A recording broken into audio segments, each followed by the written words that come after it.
Hey Gengar Gang, what is going on? My name is Ryan, this is the Analytic Gengar, and welcome to another video. In today's video, friends, a TCG ToolKit episode and a long-promised one.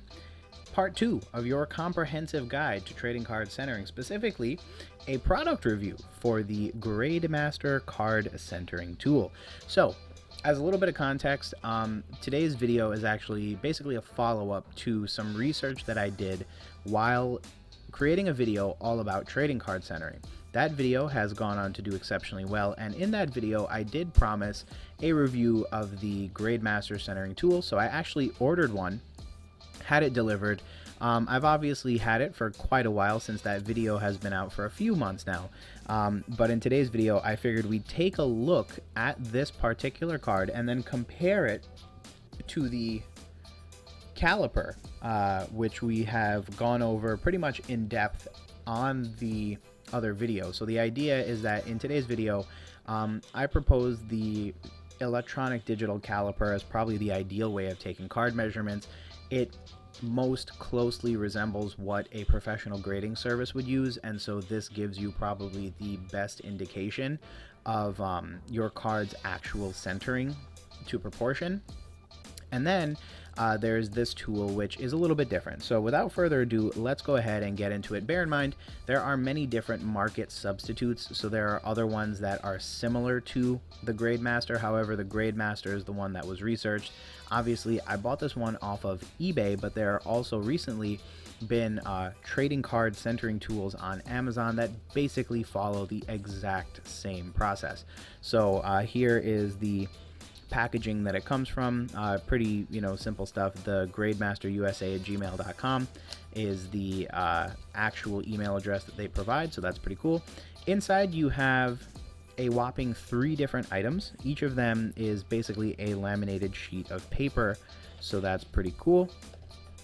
And then each of them is, by the way, waterproof because this lamination will seal it up. And then what's also pretty cool is that they're pretty official looking. So in the grand scheme of things, we just realized this isn't necessarily the most high-tech version of a card centering tool, and so it's meant to be a little bit more low-tech, but it's still very, very accurate, at least based off my initial tests. Now, this first bit is the centering directions. So you're basically told to decide which part of the card to measure, left to right or bottom to the top, and then it's based on the worst. So if you recall in that video, I mentioned that realistically, whenever you're looking at trading card centering, you want to identify the worst centering because that's what is going to disqualify you. And so by identifying the worst possible centering on the card, you effectively rule out the minimum grade that you're going to get on the card. If one or the other isn't obvious, so in a situation where it's kind of ambiguous which one will be which, we'll go ahead and use measure both and then use the worst of the two. Centering standard size card as closely as possible under the tool window. More on that in just a moment. Read the line numbers on either side of the card. If not exactly lined up, you must extrapolate or average between the centering percentages. So we'll talk a little bit more about number 4 because this is where I think the real challenge with using this particular tool comes into play. But again, more on that in just a moment. And then reference numbers on the table provided to get approximate centering, and that is the key here. This is a approximate centering tool, so bear in mind with the caliper, which again is there's a doohickey over here. Go watch the other video if you want to learn more about it. The benefit of this tool is that it gives you an exact measurement, and assuming you can use it with precision, you can basically narrow it down to 0% deviation one way or the other. This, because of its inherent design, will always give you only approximate centering. And then finally but not least, you do get an example down here. So left and right edges of the printed image on the card line up most closely under lines 2 and 3. Table line for 2, 3 is approximately 60-40 from left to right. And then decide if you want to send your cards to the TPG, which I don't understand. I guess it's the professional grader. I don't know. For official grading or not, meaning this is the process through which you can rule this out. Now in today's video, we are going to be using 3 different level X cards that I had laying around. The first 2, as you can see, are both Regigigas, and then the other one is an Infernape. The 2 Regigigas, I guess is a thing you can call them, A couple of things. On this first one, you'll notice the left to right centering, and let me just put my fingers there so you can kind of see it a little better. It's super thick on the left and definitely like significantly slimmer on the right, and so this is going to be a great example of like a very drastic shift. This second one is far better centered. I would argue, like at an eyeball, if you weren't looking at this properly, you could argue that it's definitely pretty well centered, and believe it or not, it is. Although it's not exactly 50-50 left to right, and that's what we're going to see play out once I reveal the measurements taken with the caliper. Then finally but not least, we have this Infernape card. It has top to bottom centering issues that are pretty severe. And now I have drilled those down specifically using the caliper. I've taken many different measurements to make sure I got it accurate, and then we'll see what the GradeMaster has to say about that in agreement. So let's just take one of these cards. The other two things on top of the instructions that you get are the GradeMaster itself. Now, this is going to kind of be difficult to show you, so I think this is the best way of going about it. The GradeMaster item itself, again, has the tool name, the address, the business, email contact, and then down below it does have a legend. So the solid lines are the odd numbers and the dashed lines are the even numbers. Again, the idea behind this is to just kind of make it a little easier to differentiate. As you can see, you have your center points. So this is your center point right here. Additionally, you have these outward lines. So even on curved trading cards like a Pokémon card, which doesn't come to a perfect point, you can line up this particular edge with the trading card, as you'll see demonstrated in just a little bit, and that should allow you to measure either your top to bottom or your left to right measurements. And yeah, that's basically that. And then this is the reference table. So this is something that we actually went over in the previous video, but this is basically all the different proportions approximated. So if it's 2 to 1, that would mean to say it's 66-34, 2 to 2, 3 to 1, etc., etc. As you can see, what they did do is they highlighted everything bold that indicates centering 60-40 or better. 60-40 would be PSA's 10. So in theory, assuming all things equal, anything in bold should get a PSA 10 based on centering. Of course, you will have to take into account other things like your various other random things like hollow scratches or burring on the edges. Now, one thing you'll notice is that it starts off super chill. It starts at like 2-1. And obviously, it can go all the way up to 7-1, 9-1. And you might say, like, whoa, man, that's a lot of a lot of variance there. The good thing is that they really kind of made the card centering tool with the intention of being as universal as possible. So that's actually pretty dope. So with that said, I'll go ahead now and demonstrate to you how to use the GradeMaster. The other thing to bear in mind is that these are some older level X cards. I personally don't really have a strong affinity for them. As you can see, this one's horrendously off-centered on the back. So, you know, no big deal if I kind of use them for an example. They're also viciously burred, so that's good. Now, this first Regigigas, again, focusing on its centering left to right, measured a 3.2 on the left and a 2.0 on the right. So this approximately measures a 61.53 on the left and a 38.47 on the right. So this would officially not be within PSA's standard for a PSA 10. It is far too off-centered left to right in order to make the cut. So now let's go ahead and take a look at what the GradeMaster would have given it. So as you can see, the first step along this process is effectively lining up this dark bold edge with the edge of the card. As I'd mentioned a little earlier, and you can see where my finger is, it's creating a pink triangle, and that's where you can see how the card isn't perfectly square at the corner. However, that's okay because you can use this dark line in order to kind of help yourself triangulate the particular location and kind of place it where it needs to be at in terms of those reference lines. Now I'm going to shift that up just a little bit. The other thing, and this is the key part of this, is now you're going to count and use these little small lines here in order to get the number, and that's going to determine your centering. So again, we're measuring left to right, So you're going to take against this line, and then you're going to count into the lines over here. So I'm going to go ahead and move this off camera super quickly so I can make sure it gets lined up appropriately. And while I do that, I am going to go ahead and tell you that this is measuring a flat 3 on this particular line. So if you count it out, it's 1, 2, 3. So on the left side of the card, it is measuring a 3.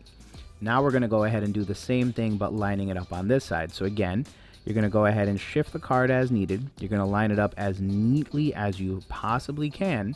You're going to go ahead and make sure that all your edges are lining up. And again, I'm going to take it off camera where I'm going to go ahead and make that final measurement. And then this is going to get a 2. Now, one thing that I will note is that it might even be impossible to see this. I'm going to go ahead and try to zoom in on it. Oh, that is gnarly. Whoa. Yeah, no. Doesn't look like it's going to happen, which is totally fine. Actually, that works. One thing you will note is that it doesn't actually perfectly line up with either of the two. So it's approaching the 3, but it's not quite there yet, and it's not quite the 2. So it passes the 2, but it doesn't quite reach the 3, and this is where the inaccuracies come in. This is what was mentioned in number 4, when you have to extrapolate or average between the centering percentages. So effectively what this would mean is, well, hey, it's probably like a 2.2, but it's not a 2.5, it's definitely not a 3. So now you'd probably have to do 2.2 divided by 3 and then kind of figure that out. Again, a lot of math, a lot of messiness, not necessarily something that you want in a centering tool, but if you need to, in theory you could do it, assuming you watched the last video. So we have a 3 on this side, a 2 on this side. Let's go ahead and get this card sleeved up again. And then let's go ahead, and now that you have your 2 measurements, we just come over here to the centering percentages and go ahead and check the table. So as we just said, it is a 3 and a 2, which is approximately 60-40. Now, here's a perfect example of why this isn't necessarily perfect. Because according to the 3 and the 2, it's a 60-40. And again, if we look down here, bold indicates 60-40 centering or better, meaning anything in bold is a PSA 10. That is obviously not the case. And in case you were a novice at this, or if you weren't taking perfect measurements, you could be fooled into thinking this was a 60-40 card. Again, just based off of the math that we did with the caliper, it measured 3.2 mm to 2.0 mm, which by proportion is about 61.53% to 38.47%, meaning this card falls out of the range of PSA 10s. So here's a perfect example of how this GradeMaster isn't necessarily always the perfect tool. And trust me when I say this, PSA will be following their measurements and not the GradeMaster, meaning that while the GradeMaster is a good way to get a decent average, it may not necessarily always be perfect. Now, if I were to go ahead and, you know, say like 2.2, because, you know, we did see that it went over the 2 line, but it wasn't quite at the 3, you would actually arrive at the exact same measurements that we did. But again, if the whole idea is that you wanted a GradeMaster that kind of told you the grade right away, in an ideal world, you should probably just be able to look at this and get a number, you know? So this is good for averages, but the caliper is probably still going to be better when it comes to getting exact grades. And if the argument was you didn't want to do math, well, ironically enough, for that Regigigas, you ended up having to do math anyway. Now, super quickly, we do have this other Regigigas. The centering is a lot better. So I'm going to go ahead and center this up, take it off screen super quickly, and I will go ahead and tell you that this is approximately, and again, this is the challenge with these cards, is that nothing is ever perfect with them. Yeah, this is like a 2 on the left, and then, oh wow, it's almost like a 3 on the right, I guess. Let's see.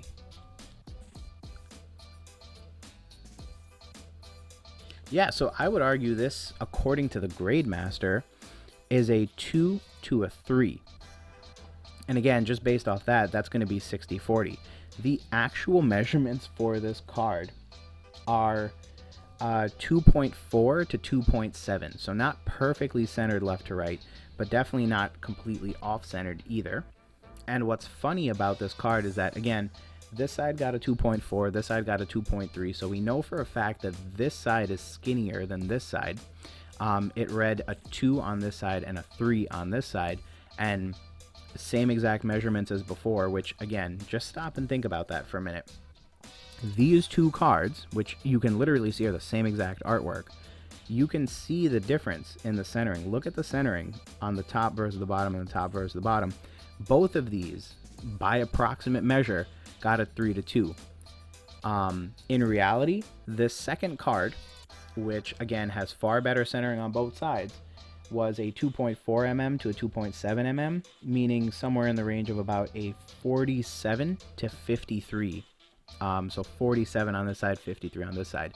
Well within the standard for a PSA 10, and this time a score under that of what the GradeMaster had predicted.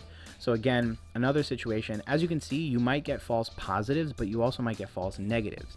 So in the first instance, it looked like it was good, right? That's a false positive because it looked like a PSA 10, but it was not. In reality, it was above the standard for a PSA 10. The second one, it looked like it was not going to be a PSA 10. It was going to be 60-40, maybe on the edge, but turns out it's actually very close to 50-50, which is actually pretty good. Finally but not least, I'm going to go ahead and do the Infernape. And this time, the idea is that instead of measuring against these lines over here, I'm going to be measuring using the lines at the top, and that's because we're measuring top to bottom centering. Again, following the instructions, we can kind of, visually inspect the card and see that the worst centering is probably top to bottom, so that's what we'll go ahead and do. So super quickly, I'll take this off screen and narrate the experience as if you can see it, which is why we at the Untitled Gengar bring you the breaking speed power of YouTube video editing by literally making you watch a YouTube video where there's nothing on screen. So at a glance, this is a 3 at the top, and then at the bottom, this is going to be, yeah, geez, this is rough.